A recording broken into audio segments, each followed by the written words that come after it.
can place a virtual machine on a same physical machine where a target VM resides. Okay, and then we have seen what kind of strategy a prevention mechanism should adopt to avoid the co-residency.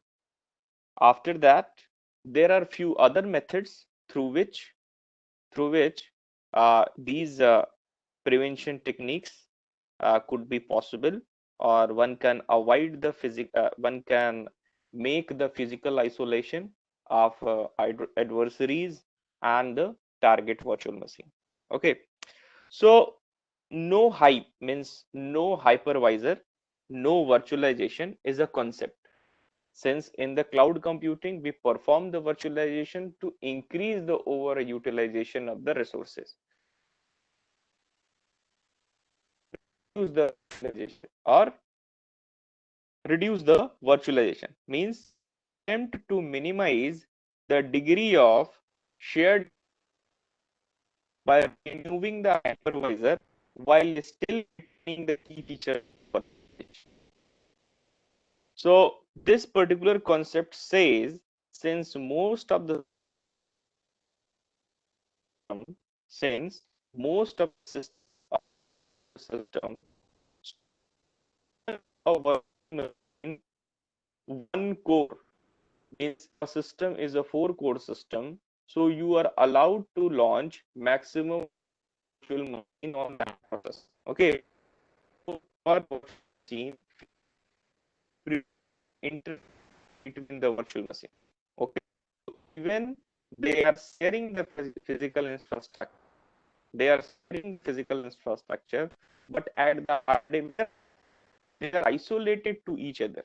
Okay, so it eliminates the side channel and retains the multi-tenancy. Chip has multiple cores. Okay, clear to everyone what is mean by next? Memory partitions. So memory partitions rest VM's memory access on. Okay. So it's similar to multi-programming concept in the operating system, as in the programming programming in the operating system. An operating system divide the main memory into multiple parts. If there are n number of processes, it divide the main memory into n number of parts, and none of applications on the processes able to access memory locations of other process. So whenever a CPU request is generated to read the memory, it will read the memory of same kind of things happen here also to provide the dedicated input output devices enables each virtual machine to be granted dedicated input output device. Okay, so for each virtual machine, dedicated input output devices is allocated so that it will fulfill the purpose. No hype has significantly reduced the hypervisor attack surface because nothing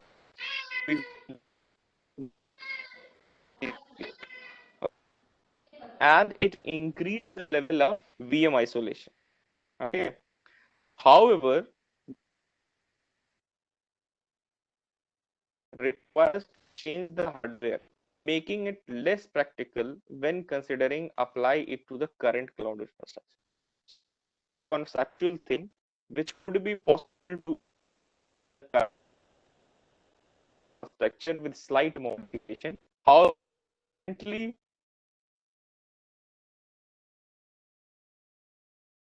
from scale to increase the resources among users. Okay. However, no high concept reverse to the it has some degree of virtual magic, but most of the time it's restricted. Okay, so it's a conceptual one. It could be implemented if some of the users want a higher degree, higher level of isolation while executing or performing their work in the real computing. So it depends on the need when such concepts are implemented. Further, there is another way to provide the physical isolation computing platform environment for the infrastructure as a service. Okay, so closed box means it provides the physical isolation between the virtual machines. And trusted cloud computing platform guarantees confidential execution of guest virtual machines. It also enables customers to test the IaaS provider and to determine if the service is secure before their VMs are launched into the cloud. Okay, so it provides you assurance, it provides you a guarantee that your virtual machines are physically isolated, they are executing in complete isolation. Okay, so that is known as the trusted cloud computing platform. Nothing is shareable between two virtual machines. They are executing in separate environment, in isolated environment. So that is the need. That is the need of a client. When such need is arises, then only such kind of mechanisms are implemented. And most of the time, the cloud platform is shared, and even in the shared environment, it is secure. Okay, since we are like studying uh, uh, since that whenever it is not all more service providers provide highly secure environment and isolated environment, uh, or your application is compromised every day or every minute. It happens, but it happens very rarely.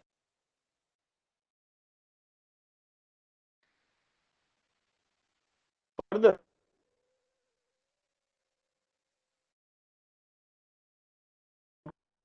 complete platform is to confine the virtual machine execution inside TCCP. Okay. Further, even the system administrator, which is not able to access memory of virtual machine hosted in physical form. So it provides complete isolation to the virtual machine. TCP leverages a trusted platform. This solves confidentiality problems for clients and for the computation outs confidential data also provides the integrity to the computation. Sir, sorry to interrupt, sir. The voice is breaking from last couple of minutes. It is audible, but Okay. it is breaking. I don't know whether it is from is it bandwidth issue or something. Other people can confirm. With everyone or just for one candidate? Can anyone confirm me? Yes, sir. Yeah, With me also. yeah, so it's all for all of us, I think. Is it Yes, everyone is facing, sir. Yes, sir, within, sir. okay? I'm trying to reconnect again. Maybe time will be okay.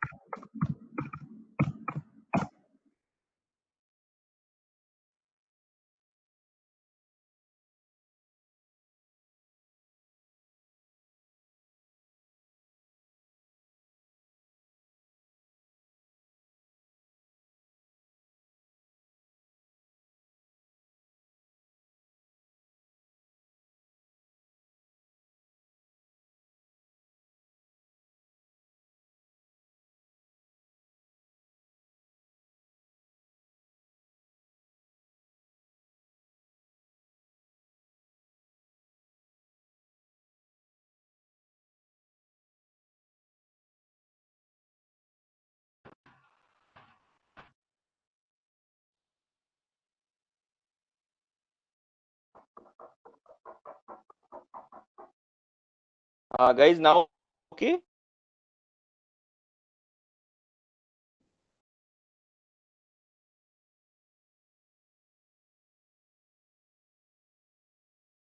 It's better. Yes, sir. You continue, sir. I think we will see. Okay.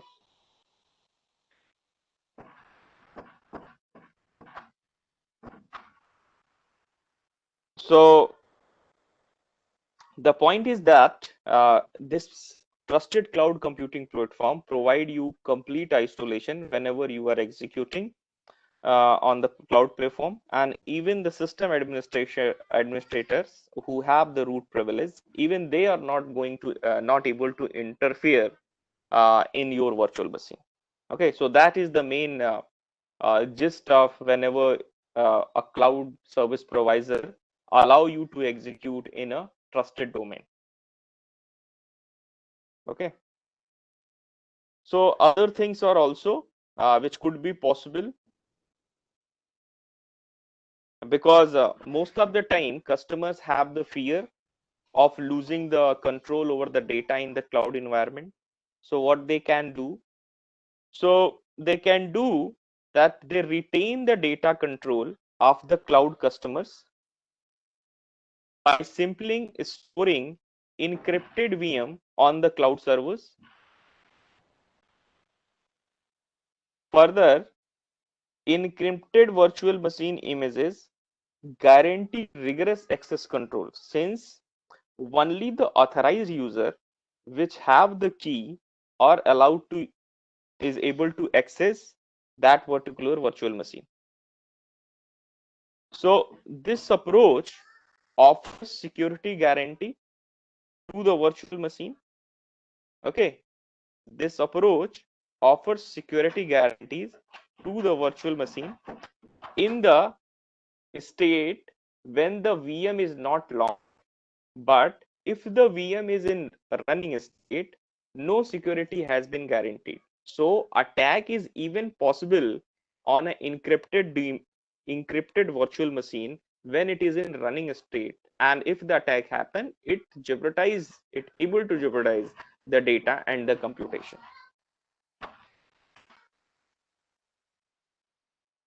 Uh, Guys, just a minute.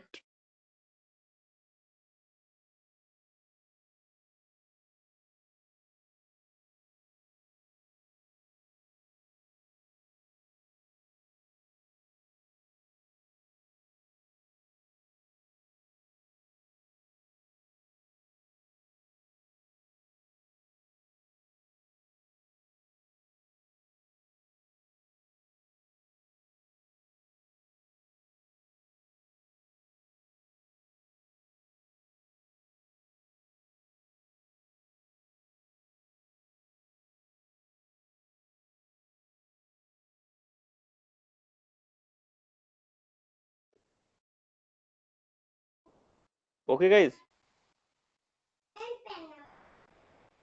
So the next thing is, as we have discussed, it provides you the security guarantee when the VM is still in idle state, or it is not in the running state. It is in idle state. At that time, the encryption provide you the security guarantee. But when the virtual machine is in running state, at that time it is possible an adversary could attack. So that's all uh, in this particular method when we have discussed about the confidentiality and the integrity. If you have any question, sorry, in the confidentiality, if you have any question, you can ask me. Then we will start our discussion for cloud integrity. Okay. So we will see in the end of this session. So I am starting the cloud integrity. As you know, in the cloud integrity, it is concerned about the data integrity and the computational integrity. Data integrity implies that data should be honestly stored on the cloud, and any violation that is lost, altered, or compromised are detected to the cloud service user. Also, the computational integrity implies the notion that programs are executed without being distorted by malware, cloud service provider, or other malicious activities, and at any incorrect computing is detected. Okay, so both the like getting the data integrity and computational integrity are challenge. There are multiple algorithms are available in the market, in the academic domain, as the form of research articles which are applied, and also some of them are industry standard which could be applicable and could be used to provide data integrity and computational integrity. So we will see them first by one. First, we will explore the threat to the cloud integrity, how adversary can exploit this vulnerability to launch an attack. So let's see first the attack, then we will see then we will discuss the defensive strategies. Okay, so the first thing is data loss and manipulation. Server keeps large amount of data that have the capability of being accessed on rare request. So it may be possible. Maybe some of you heard about cloud computing services, a simple storage system that is S3, and Amazon Glacier. If any of you have ever interacted of Amazon Web Service, you may have heard about the S3 service and Amazon Glacier. Okay, Amazon Glacier. Amazon Glacier. In the apps, the S3, the simple storage system, provide you all kind of modification deletion at a very faster rate, or you can say whenever you have to perform update, modification, and alteration in your dataset, at that time you use the storage service of S3, simple storage service. But if you want to archive your dataset, if you want to archive your data and you less and use Glacier. Okay, so normally in the Glacier there is a huge amount of data that is stored. Okay, although that data is occasionally accessed, but if an alteration or modification happen or someone has steal that confidential or sensitive information, that is still considered as data loss or manipulation. Okay, and also since the amount of data is so large and huge and it is accessed rarely, it become very tough for the client to know whether an alteration modification has been happened in the archival data. Okay, so the cloud servers are distrusted in the terms of both security and reliability, which means that data may be lost or modified maliciously or accidentally. Further, administration errors that may be possible that may cause to data loss. Example, if the system admin is performing backup or restore or data migration or change of membership or changing some hardware resources, at that time an alteration, modification, or manipulation or loss may be happen. Okay, so whenever the data is stored even in the data centers, they have multiple hard drives. They have hundreds or thousands of hard drives, and in those hard drives the data are stored, and hard drives are fault prone. It may be possible that few of the thousands or hundreds, thousands of hard drives are faulty. At that time, the data is stored in those hard drives may be lost. It is not fully recoverable. Okay, so these kind of things possible. Further, a system admin has forget or made some error and it is and not able to properly back up the entire data of those faulty hard drives. So at that time, the user will lose its data. Further, adversary may initiate attack by taking advantage of data owner's loss of control over them. Okay.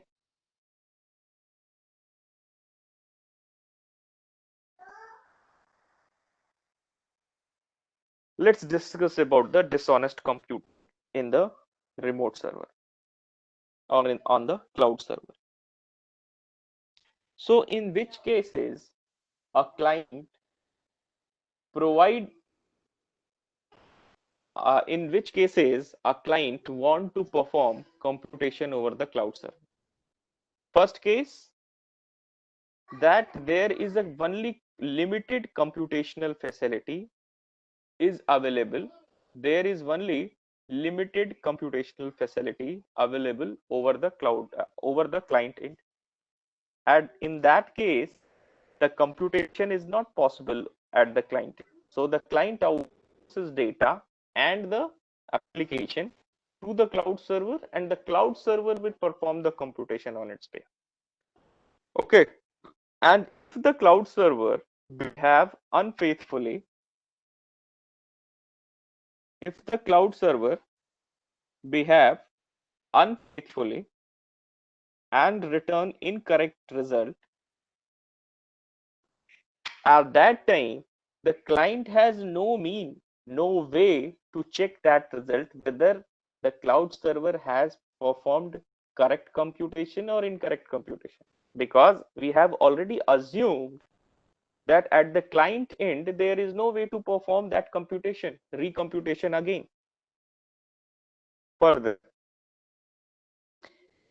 as computation require a large amount of computing resources, okay, and the entire cloud infrastructure is pay as per you go model, is depends on pay as per you go model. So if the cloud is taking more time for executing a particular, if a cloud is taking more time to executing a same problem, means its behave as a lazy, that is known as lazy computation. That means that, let's say, if a process needed 1 hour for execution, okay, and in that 1 hour you have rented some high-end processor, some Xenon processor, and that is taking $10 per hour for execution. Now since the cloud service provider has the incentive for running the same process for larger amount of time, so rather than executing in 1 hour, it is executing in 1.5 hour or 2 hours. So he is getting more money for the same amount of execution because it is now executing for 2 hours. Are you getting my point? So that is come under the category of lazy computation. Another thing, the cloud server uses outdated vulnerable code that has misconfigured policies or services at that time. Means if there is a bug in the logic, bug in the software, at that time also the computation will produce wrong result.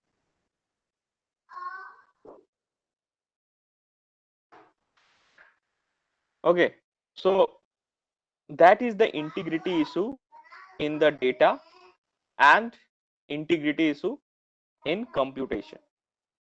Now let's see what are all the defense strategies. What are all the defense strategy. So first we are going to discuss the defense strategy to provide the integrity to the data. Then we will discuss the defense strategy for computational integrity. So the first method, which is popularly known as probable data possession, also referred as PDP. In that method, a client uses a key K on the file to compute a hash, okay, and then that file has been uploaded to the cloud server, and that same key is also outsourced to the cloud server whenever the client want to recheck that whether that data is intact or manipulated. So if he want to check, he will send that key to the cloud server. He will send that key to the cloud server, and cloud server will perform recompute the hash, and then both of them will compare that hash to find out whether there is any kind of manipulation or not. Okay, so this approach provides a strong proof that the server will still retain the file F. The issue with this particular method, the PDP method, it is only applicable for static files. It is only useful for static file. Static file means if you are storing a data which is frequently modified, updated, and manipulated. So this particular method, the PDP method, is not able to provide you the integrity check. And if you applied such kind of method to perform the integrity check, it even confuse the client. What client is able to know after the rechecking of the hash function that there is some modification in the data, means the cloud is not owning the correct data at that time. Okay, so by this method you are not allowed to check. This method is only applicable when you are performing the check at static functions, at static files. So there are few other methods for that purpose. Another method that is known as proof of retrievability. In this method, what happens, rather than computing the entire hash for the file, because that is a computationally intensive process, they compute with a key and produce an encrypted F dash with some Senitil values.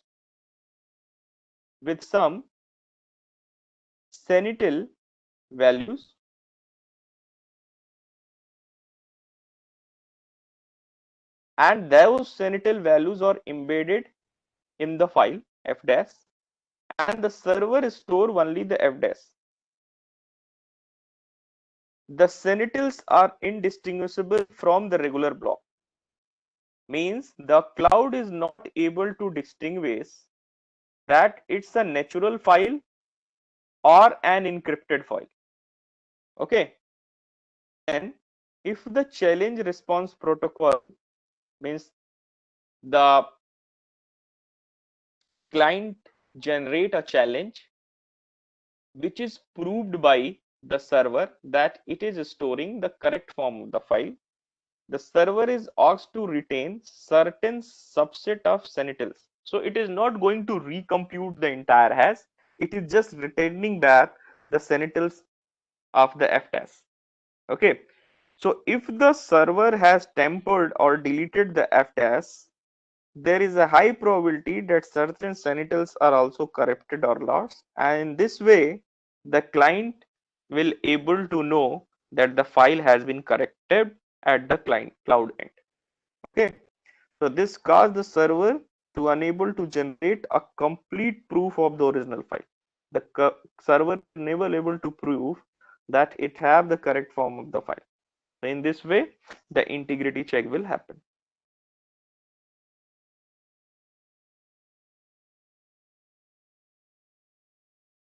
And this method along with the PDP method,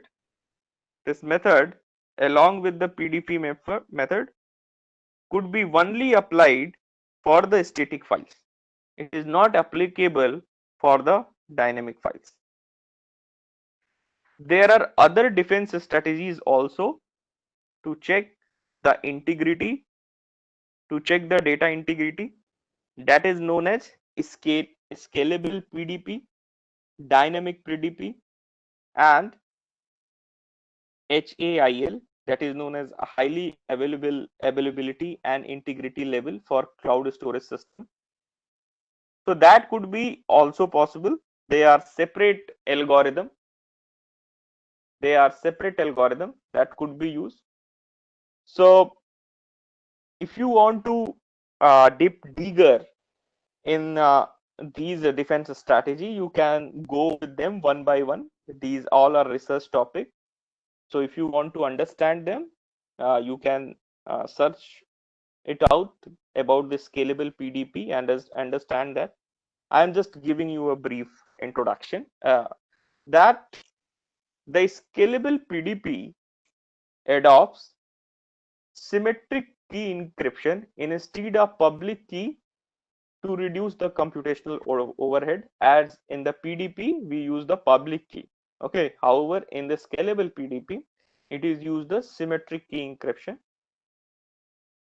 However, the scalable PDP doesn't support any kind of public verification due to the symmetric encryption. And scalable PDP provides some kind of dynamic operations. Means it allows some kind of dynamic operations in the file. If there are some kind of operations, some kind of update, even at that time, scalable PDP allows you to perform the integrity check. However, in the scalable PDP, the number of updates is limited. Means if you are performing any number of updates and then you are performing a scalable PDP, it may be possible you are not able to verify the integrity of the data. Okay, so for that purpose, another update has been given, that is known as dynamic PDP. So the goal of dynamic PDP, or the purpose of the dynamic PDP, is to support fully dynamic operations, because that's what happen in the cloud. So if your data set is appended, inserted, modified, and deleted regularly, at that time dynamic PDP is useful and recommended to use. Okay. Similarly, HAIL is a different strategy than the PDP and the POR. So in this strategy, it considers a distributed setting. In which a client must spread a file across multiple servers with redundancy and only store a small constant state in the local file. Okay. However, there you are saying that the entire hashing and computation perform over the entire file. Here it is in the distributed setting, where a client spread a file across multiple servers with redundancy and only store a small fraction of the file in their local machine. Okay, so there is a threat even to this kind of integrity check, that it may be possible by the mobile adversaries that it corrupt the file F by undermining the multiple servers. Okay, and this particular HAIL methodology, that is highly availability and integrity layer for cloud storage, is only applicable for static data. Is only applicable for static data. So if your data is updated very frequently, at that time you use the dynamic PDP. If the data have some limited update, the integrity check could be possible using the scalable PDP. And if you want to store the data for archival purpose, then use the POR, PDP, or HAIL. So these are the defense strategy for data in to check the data integrity. Let's see the other methods. So there is one other method to check the data integrity, that is falls into the category of third party auditor. So here the client is participating in checking the integrity. Till now, the previous methods that we have discussed, the client is participating in checking the integrity of the data. However, the work of the third party auditor is that both the cloud service provider and the cloud service user both have sense of belief or trust that the third party auditor will perform the auditing of the data or check the integrity of the data into its independent capacity. It will not bias to anyone. So both of them has given the responsibility to a third party auditor to check or verify the integrity of the data. So instead of letting the customers verify the data integrity, it is also possible to offload that task of integrity checking to a third party, which can be trusted by both the cloud service providers and the customers. Okay, so third party auditors efficiently audited without any local data copy, and cloud client suffers no overhead for performing the audit. However, they have to pay for that. Okay, further, no new vulnerability will be introduced, and they will perform the third party audit efficiently.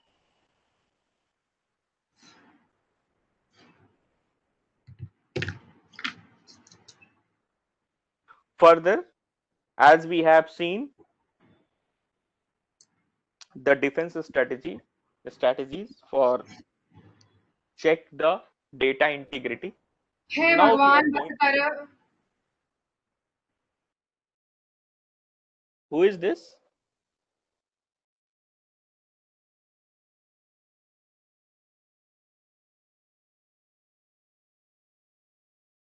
Guys, who is this?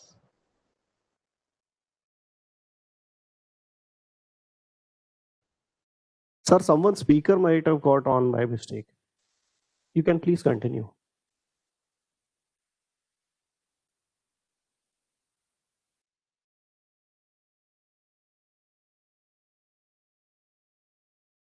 Okay. So then our next task is combating the dishonest computing. As we have already seen and discussed that how we can combat the data integrity, okay, or retain the integrity of the data. Our next task is to verify the integrity of the computation. So the first way is to verify the integrity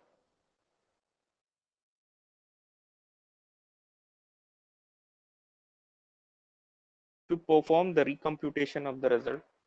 Okay, since you have outsourced the computation to the cloud server, so once you get the result, you perform the recomputation and then verify and check it whether the cloud has performed a correct computation or not. That you are able to know that this is not possible. That is why you have outsourced your computation to the cloud server. Then replication. So replication says rather than performing the computation at single virtual machine on a single system, let's outsource the computation on multiple servers. Okay, So if the computation happens on multiple servers, then compare their results. If that is correct, it is acceptable to the client. If it is not, then again perform the recomputation.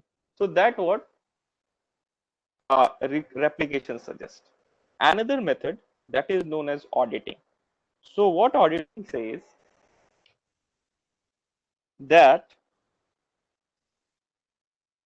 there are multiple workers, in the entire cycle. There are multiple workers or in the cycle, and all the workers are performing the computation. Okay, means you have outsourced the data to the cloud server. Cloud server had distributed that work to multiple workers. Okay, and those multiple workers has completed the computation and produces the result. Okay, then few of the workers in that quorum or in that committee will again perform the recomputation and then perform the comparison of the result. If that is correct, then the result is accepted. Then the TPM, that is trusted computing, as we have already discussed the trusted computing model, that there is the trust between the client and the cloud service provider. Okay, and the computation happen in an isolation. If the computation happen is isolation, they will produce the correct result. Finally, there is verification methods. So verification methods are implemented for individual applications. Okay, so there are many applications which falls into this category. Okay, where the client implement the verification methodology. Let's say you have some linear algebraic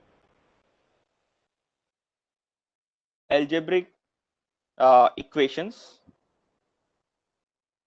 You have some linear algebraic equation, okay, where you are performing matrix multiplication, computation, matrix determinant, these kind of operations. So as you know, like whenever you are representing a data, the data is represented into the array form, okay, or in the matrix form. That is the two way in you can represent a data. Either you will present in the array form or in the matrix form. So by using these methods, you have to perform the basic matrix operations, that is addition, multiplication, and uh, single value decomposition, eigenvalue computation.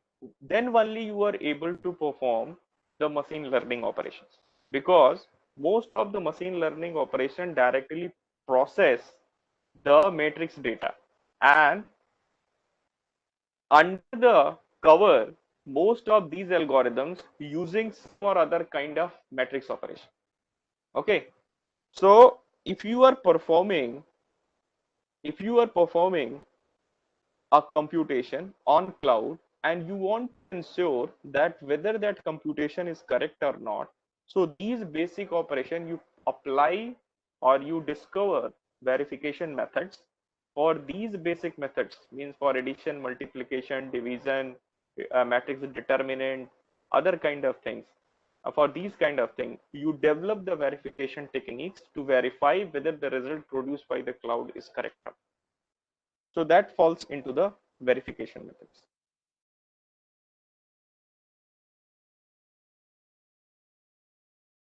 So guys, that's all in cloud integrity. We have seen how we can verify the integrity of the data and how we can verify the integrity of the computation. If you have any question in that, you can ask me. Okay. So let's move forward. And now we are going to see the cloud availability.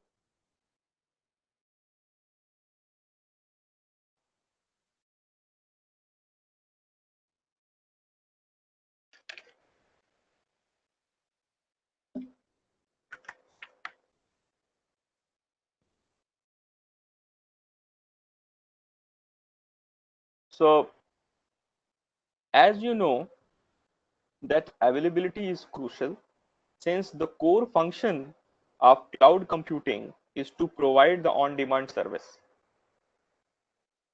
If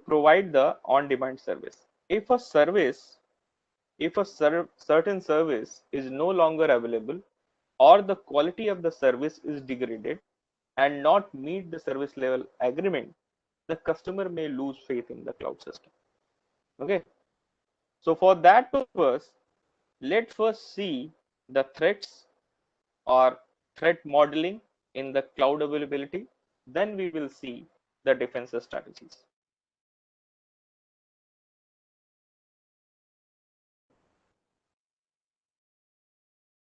Uh, so we have seen a few of them in the previous lecture yesterday.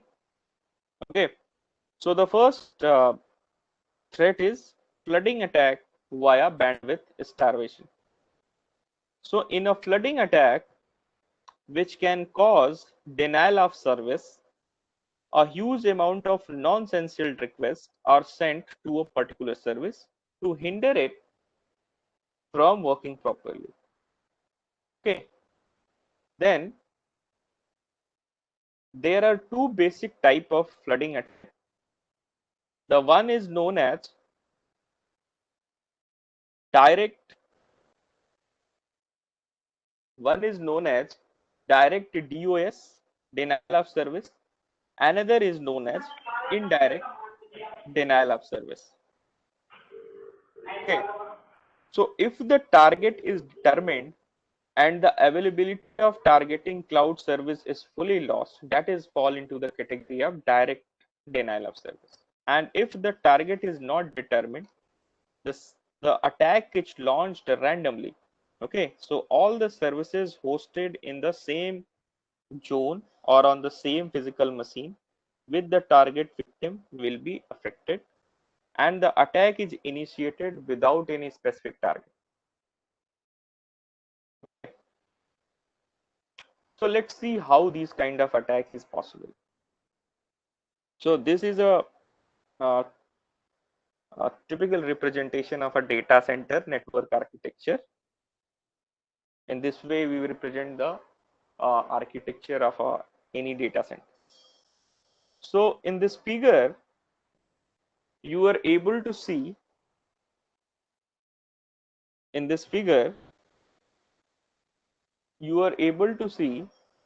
link A, link B, and link C.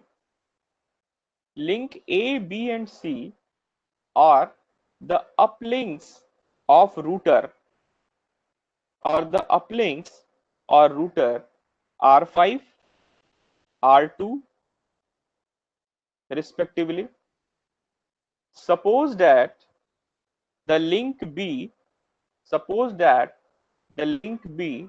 is an active link and link C is a failover link. Means a link which we activated when this link B will be down. Okay, this link B will be down due to under provisioning of H1, H2, H3 and H4, which forms the subnet 1, is a few times larger than any capacity for the link A,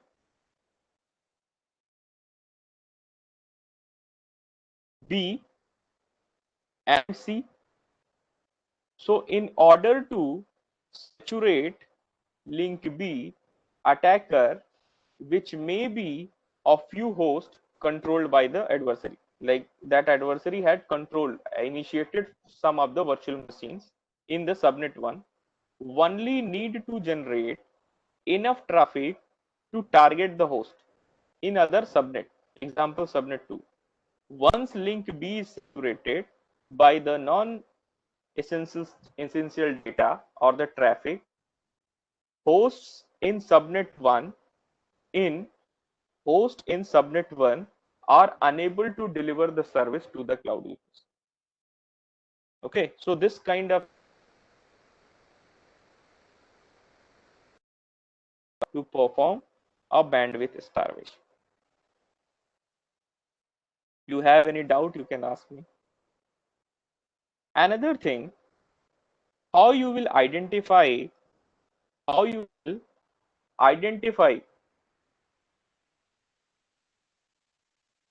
will identify the target service to launch such a attack. So to launch such an attack, to initiate such a denial of service attack for bandwidth starvation, the first thing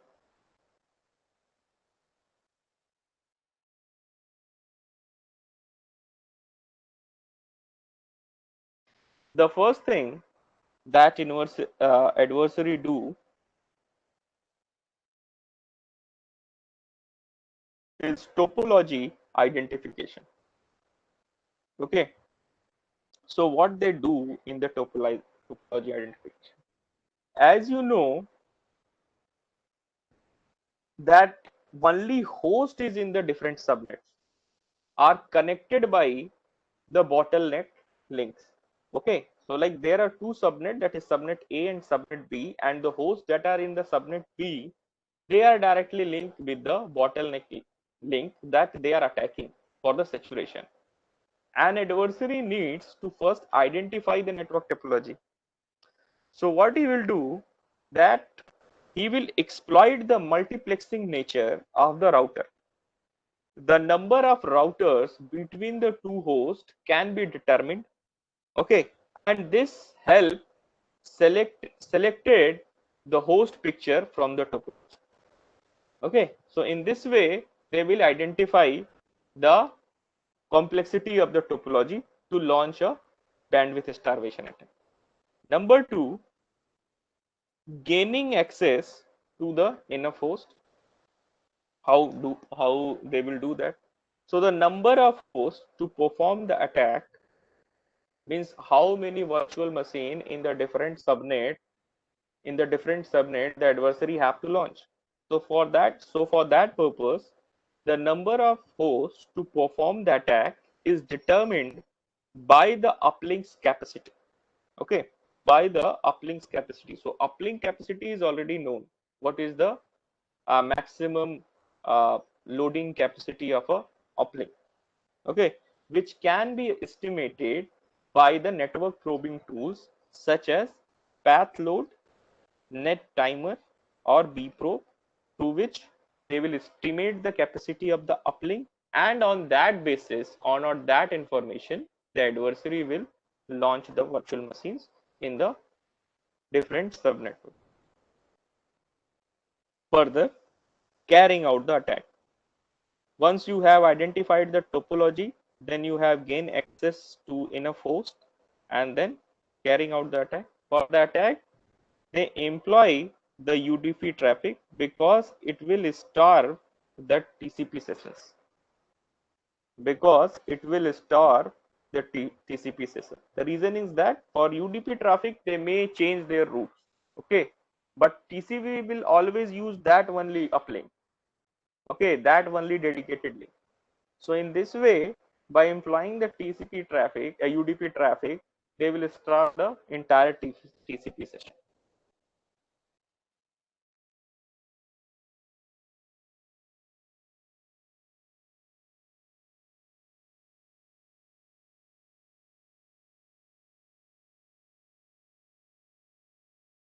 Okay,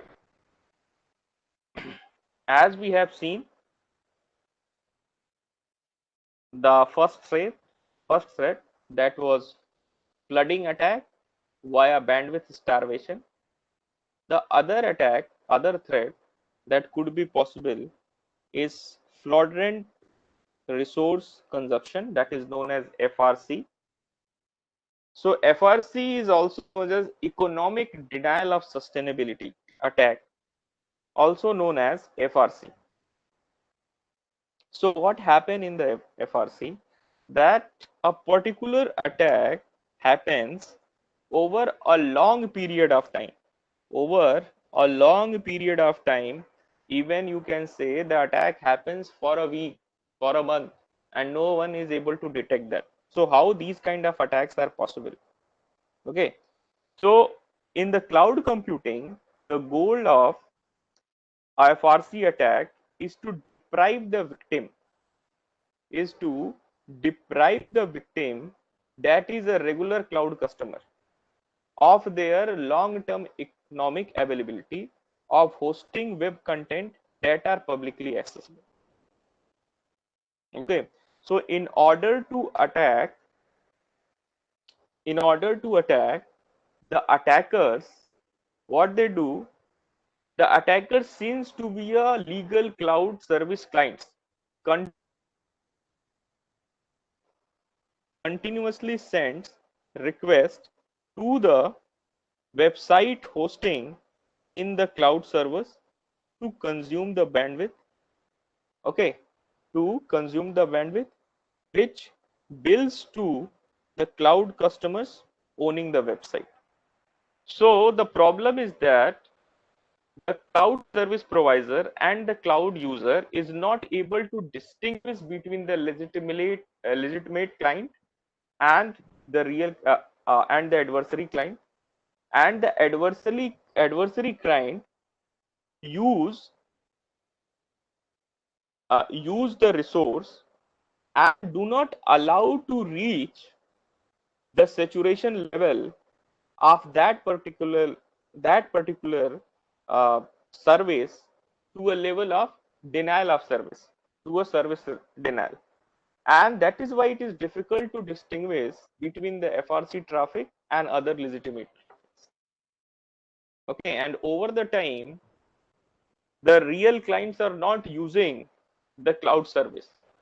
It is the legitimate, the adversary is using the cloud service, and still the client had to pay for that service. And that is why it is known as economic denial of sustainability attack.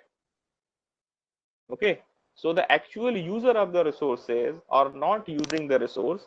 Some other person has launched the attack and they are consuming the resource.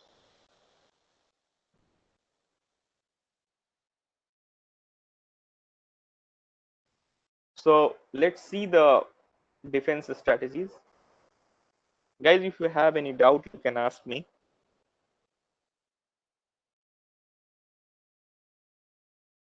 Let's see the defense strategy.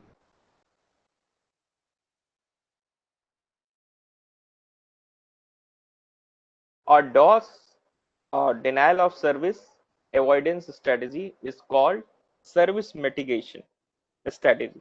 Okay, and has been developed to deal with the flooding attack. So whenever a flooding attack will launch, such kind of migration will happen to mitigate the DOS attack. So what they do, a monitoring agent located outside the cloud setup to detect whether there may be bandwidth starvation by constantly probing the cloud applications.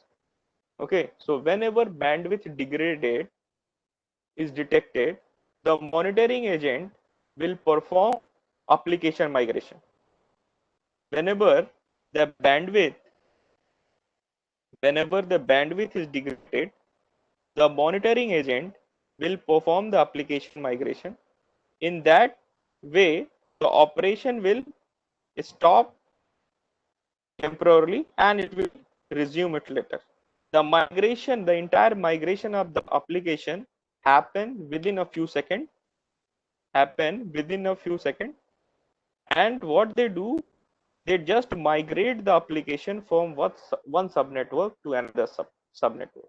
And in this way, a DOS attack could be avoided.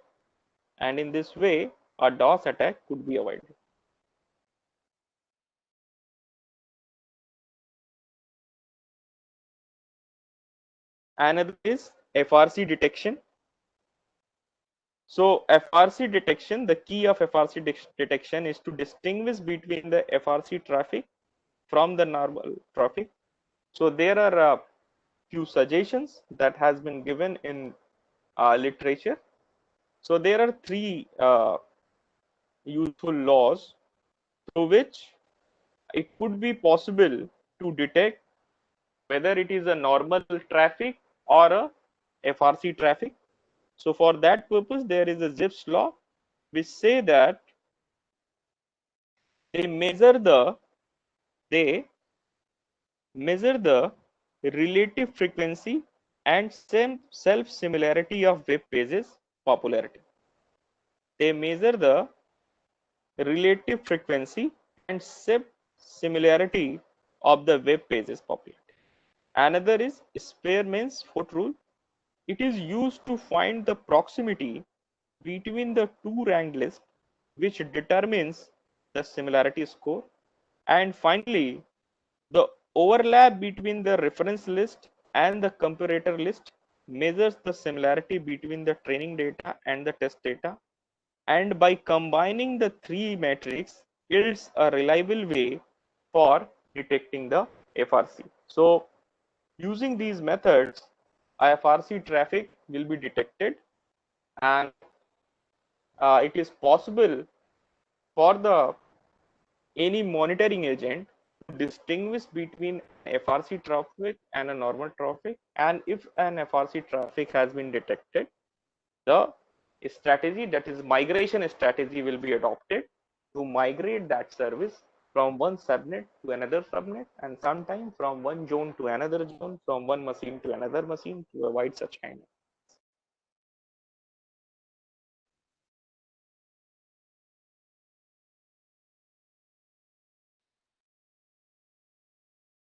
So guys, that's all for today from my side. If you have any doubt, any question, you can ask me, and then we will meet for the practical sessions at 2:30 p.m. Sir, Sri Krishna here.